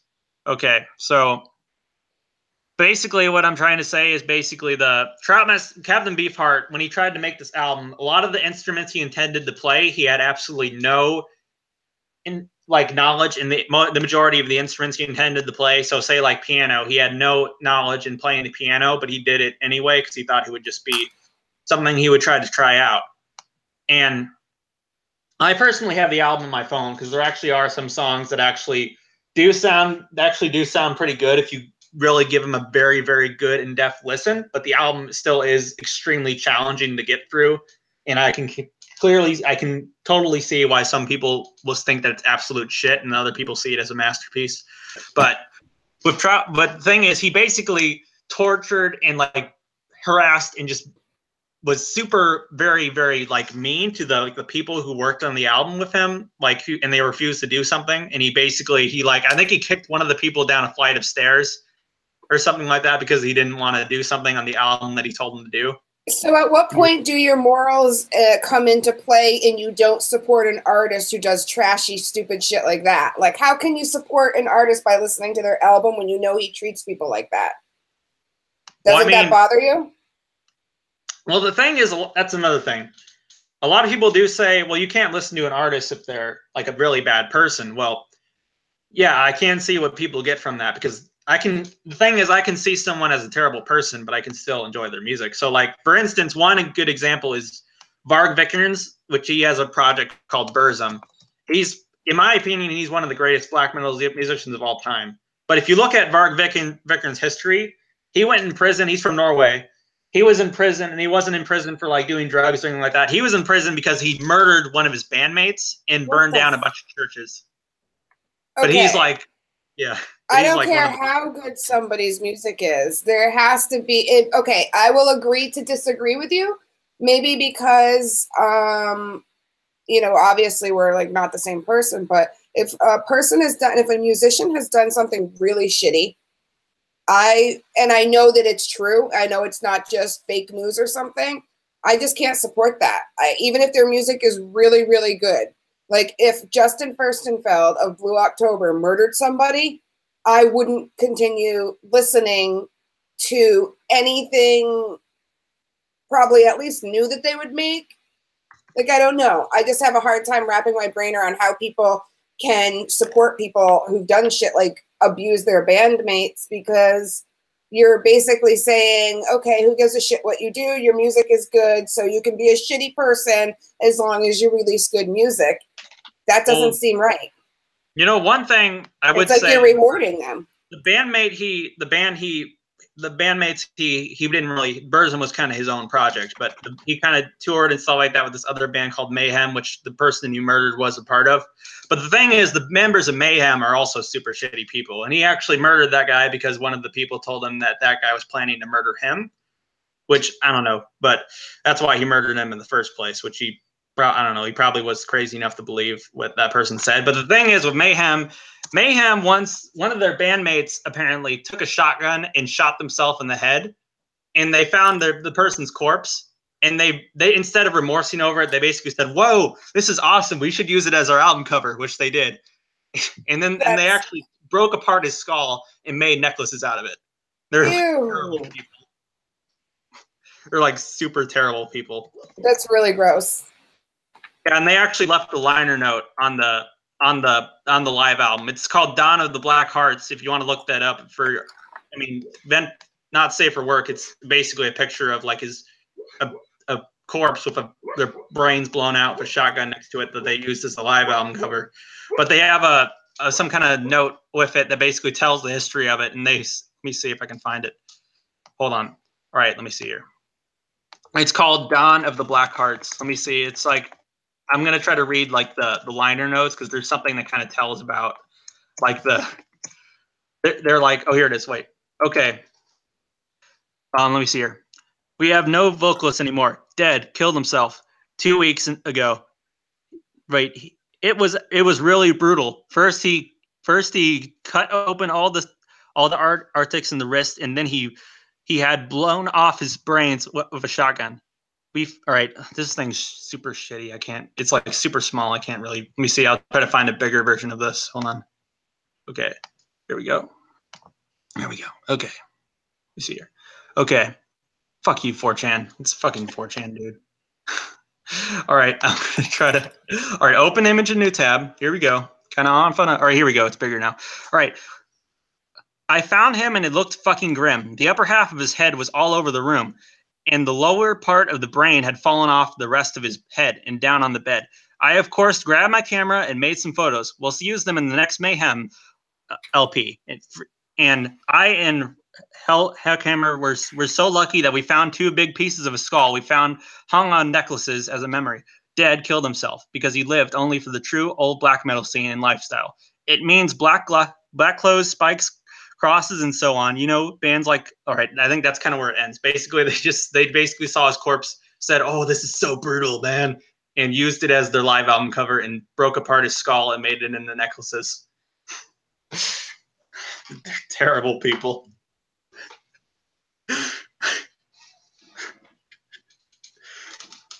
It's like terrible.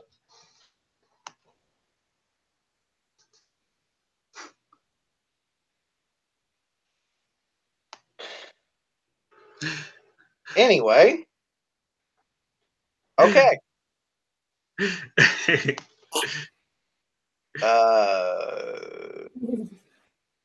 Well, I'm not sleeping tonight, and I don't know if I want to do this serial killer episode with you. You might have just taken it too far. Okay. Here, no. See, here's the difference, though. When we talk about the serial killers, shit'll get legit because I go into detail. That whole thing about that guy getting his head blown off, that's nothing compared to Jeffrey Dahmer cutting off the black guy's penis and then putting it next to the black guy's skull, which he would cut into strips and then eat. But it doesn't matter. But anyway, here's the difference, though, is instead of doing what Ty was talking about, I have a different perspective. Instead of using music, because music isn't my thing, I'm going to use film. Because wait, you cut off there. What did you say? It sounded like he said he's going to use milk. No. Yeah, totally going to use milk. No, I'm going to use film. Because there's a director, there's 2. There's a director called Roman Polanski. In 1970, he had sex with an underage girl, and instead of going to prison, he left the United States. Roman Polanski is considered to be one of the most revered directors of all time. Yeah. Now, whether you like his movies or not, me personally, I'm not a fan of them. Me neither. You know, Rosemary's Baby is all fine and dandy. It's a little too long and meh for me. Mm-hmm. But here's the thing. As much as I am, of course, I think the motherfucker should go to jail. Period. You break the law, you done that dumb shit, you go to jail. And he ran off. So obviously I have a problem with that, period. As much as I dislike him in his films, I'm not going to stop watching his films because he's a trash bag who touched an underage girl. Same with the dude who directed the film Jeepers Creepers. On the set of Clown House, he molested a 14-year-old boy. Oh. After he directed Jeepers Creepers 1 and 2, he finally went to prison and served his time. When Jeepers Creepers 3 came out, people were protesting the film because he's a fucking pedophile. But what everyone failed to mention is while you're shitting on him, even though he went and served his time, Roman Polanski never served his fucking time. So I live by the thing that you don't, you can judge the artist, but don't shit on what he's made if it ain't bad just because the person who made it is a piece of shit. Yeah, that's kind of what, yeah. Actually, one artist, there's two artists actually that I can think of that are shit people, but also, well, for one, Lost Prophets is, I don't really know a lot by them, but they're new metal, so I instantly will probably hate them. But one of the members of the group is probably easily one of the worst musicians, like people as a musician I've ever heard. He's a pedophile, and he's also like into bestiality as well. And the band had to break up and stuff like that because they found out. Basically, I'll read you this. This is like horrible. He's almost like some kind of serial killer with this. All right, Watkins was charged conspiracy to engage. What band are we? Hey Ty, what band are we talking about? What band is this guy in? Lost Prophets. Okay, go ahead. All right, Watkins was charged with conspiracy to engage in sexual activity with a 1-year-old girl, with possession or distribution of indecent images of children and extreme animal pornography. Charges were heard at Cadriff Market's court. He was remained in custody, as were his 2 female co-accused. His barrister said Watkins would deny the accusations. And also, supposedly, let me see. So, all right, let me see. There's also this other thing he said that's horrible. It was later revealed that on November 25th, the day after his guilty plea had been accepted by the prosecution, Watkins had referred to his sex offenses as being megalols in a recorded phone call made from HM Prison Park to a female fan. Wow. Yeah, he's done a lot of really shitty stuff, and the thing what's really disgusting about it is that the children he molested are like baby young, like 1-year-old, 2-year-old, and stuff like that. He's a sick person. Yeah.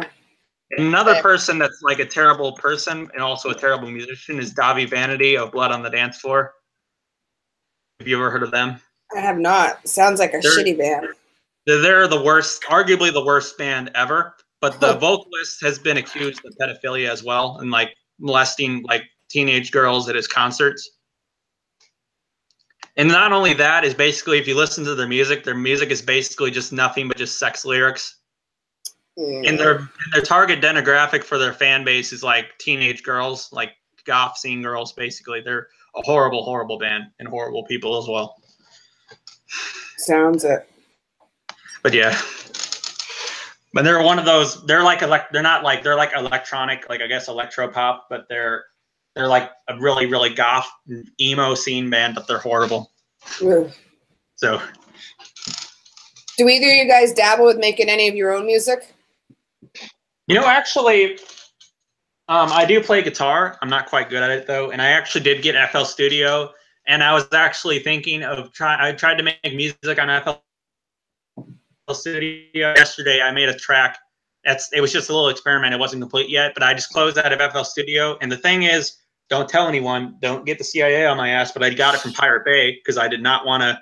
I got it from the Pirate Bay because I did not want to pay $200 for FL Studio. And when I got it, I closed out of the app, and then I got this thing that said, "This is a demo." So I downloaded a demo out of Pirate Bay by accident. Well, you can always get around the demo. What? Once you have the files to the software, you can always get around the demos, the trials.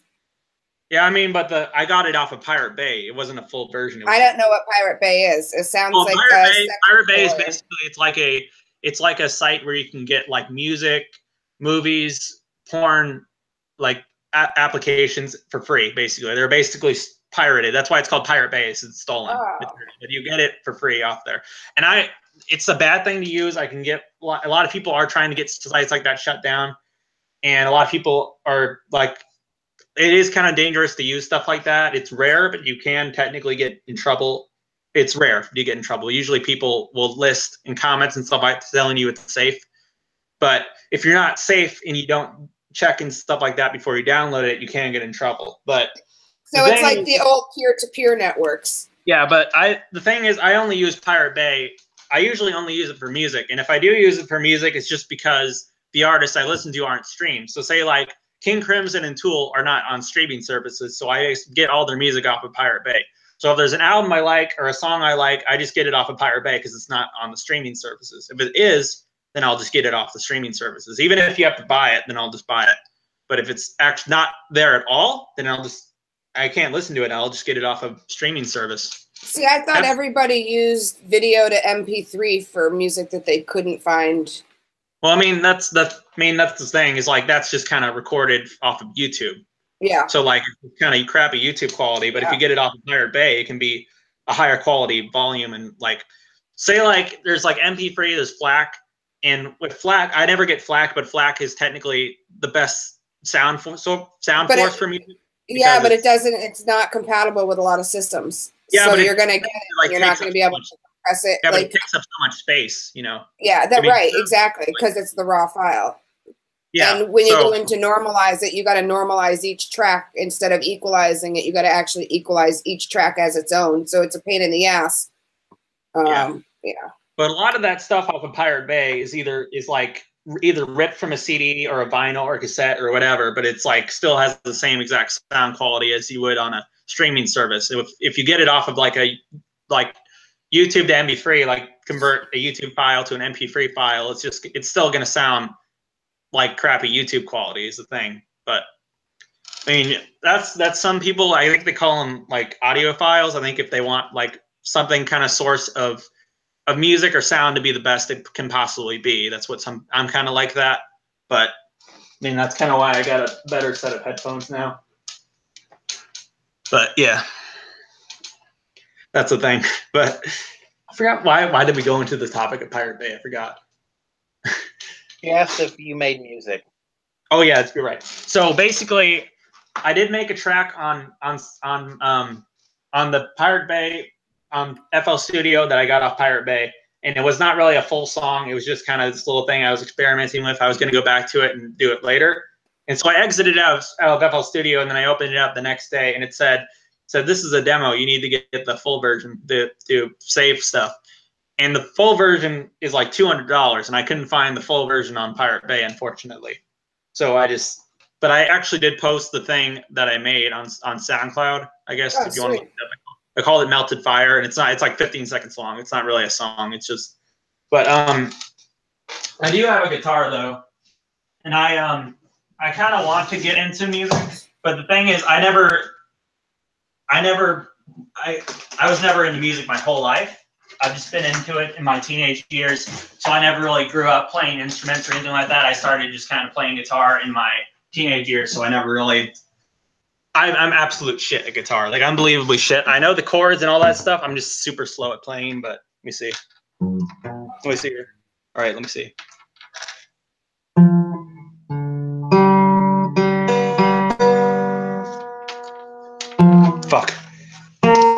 Fuck. I'm just shit at it. I can't even play Amazing Grace. Fuck.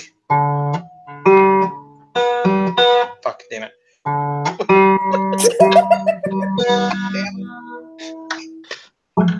Fuck. Fuck. Fuck. Wait. Fuck. Wait. I forgot how I fucking do it. Keep trying. Fuck. I didn't mean to hit that. Fuck. I forgot how I do that. I knew how to do it all the time, but I forgot.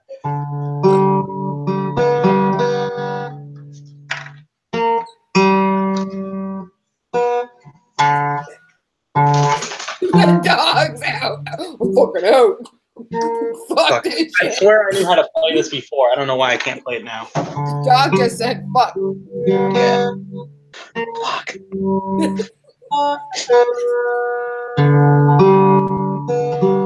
Fuck. Oh, hold on. Let me see here.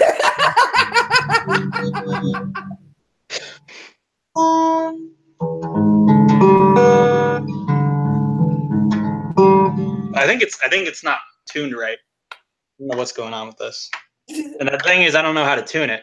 Because I'm that shitty at guitar. But all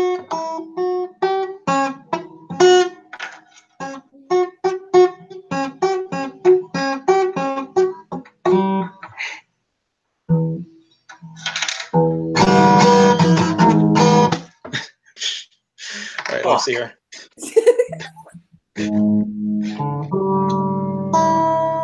Wait. Wait, wait, hold on.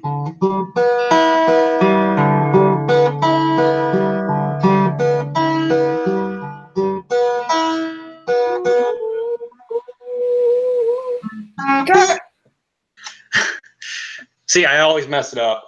I need to look at like a lyric sheet. I was trying to play "Nothing Else Matters" by Metallica. Oh, I can tell. Yeah, you were there. You were doing fine, and then it just kind of you stopped, and I was like, well, shit. Fuck. See, I always mess it up. I'm just shit at guitar. I haven't played guitar in a long time. I only know how to play guitar because I had beginning guitar class in high school. Yeah, but here's the thing: if you had that, then obviously you know what the things are to smoke on the water, because that's the first thing you always learn when you play guitar. Wait, let me see here. What was that thing? It's what they always. That's what they tried to teach me. Let me see here.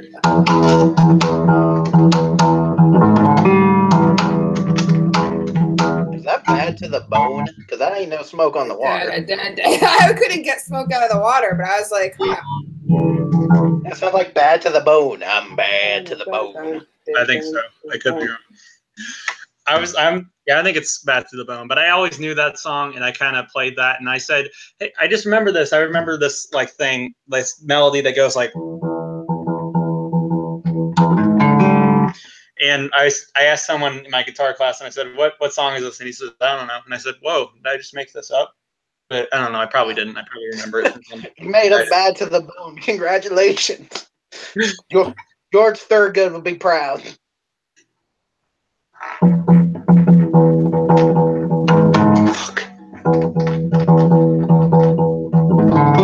All right. Okay.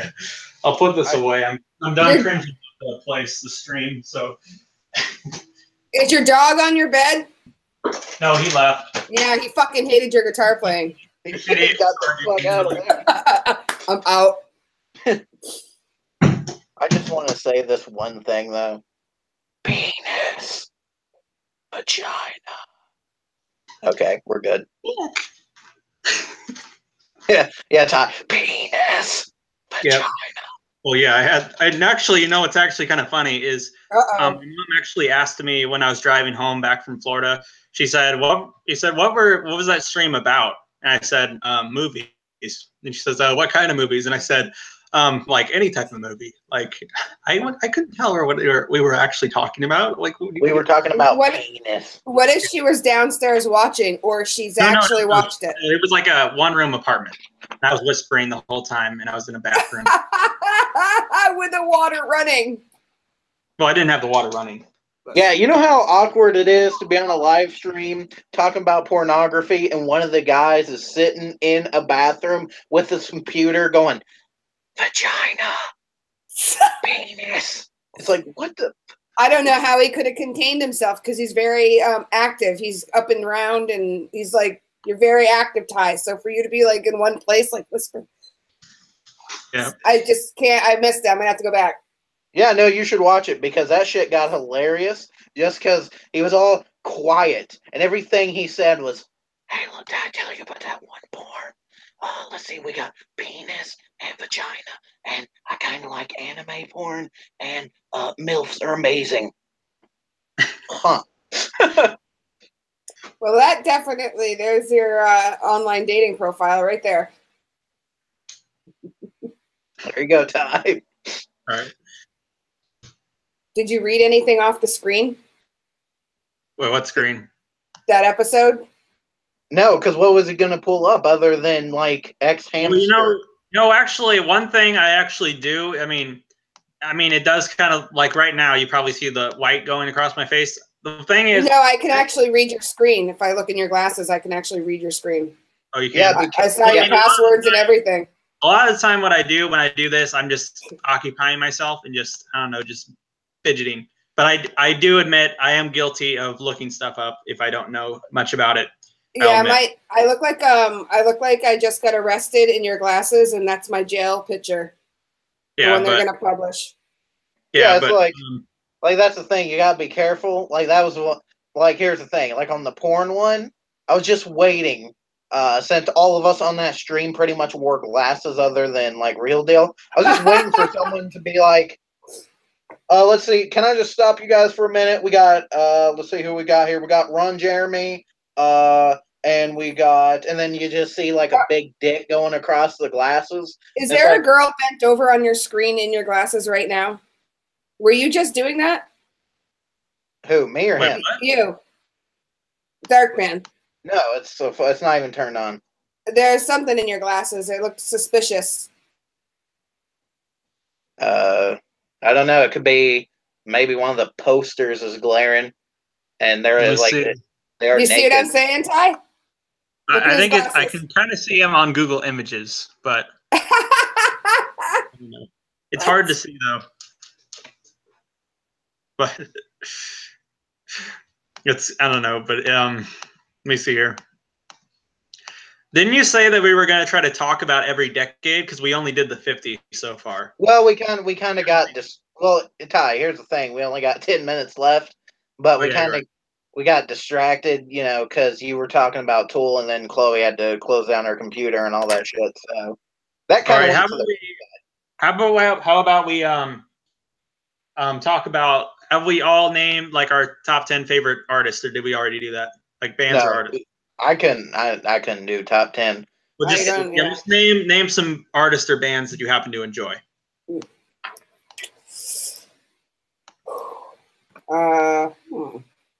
I'm gonna have to look at my playlist, I guess. Yeah, I guess I'm gonna have to pull up mine too. Goddamn it! I can't think of anything off the top of my head now. Oh wait, Dark Man, I want to ask you one more thing. What?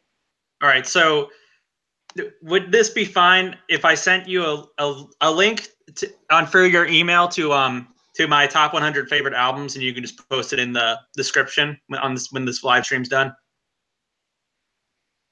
Anybody can just go to my channel and look in my playlist. You'll see Chloe's music collection. That's the list I'm looking at right now.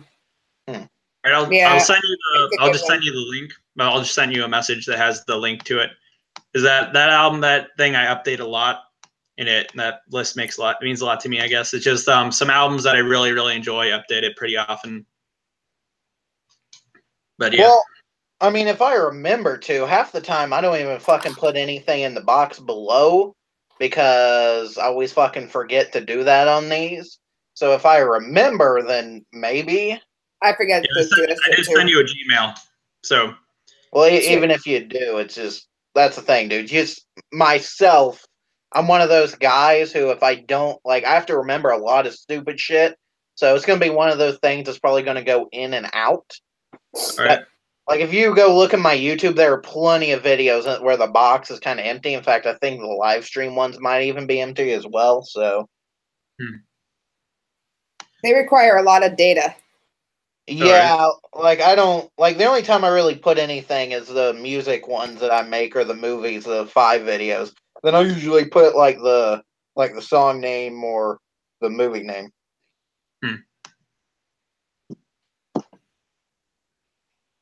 Oh, wait, actually, I think if we want to talk about some bad music, I actually do reviews of albums. It's kind of a stupid place to do reviews at, but if you've heard of the app iFunny, I post reviews on it. I review every Sunday of an album. Why don't you do that on YouTube? I don't know. I actually am thinking of doing it on YouTube, but basically I take requests from people. If someone asks me to review an album, I'll basically do it. But the thing is, every once in a while, I think it's only happened a few times, but people will ask me to review an album as a joke. Like, they'll ask me to review, say a John Cena album, or or something like that. An album that a lot of people that's very heavily panned, and a lot of it is just by an actor who just basically made an album just because of the fact that he's famous. But one of them, the John Cena one, surprisingly enough, was actually. It was not good. It was shit, but it was actually not that bad compared to some of the other ones I've been requested to review that were. Hey, hold on a sec. I have a request for you. Okay, yeah. I'll tell you what. You can go do it. Actually, I don't care if you do it or not. But by the time the next podcast comes around, which is week after next, I need you to come back on here and tell me what you think. But you go on YouTube and you type in the song "Hoverboard." and you tell me what you fucking think of that song. Because I swear to God, if I hear that song again, I'm going to take a fucking potato peeler to my cock because that shit sucks.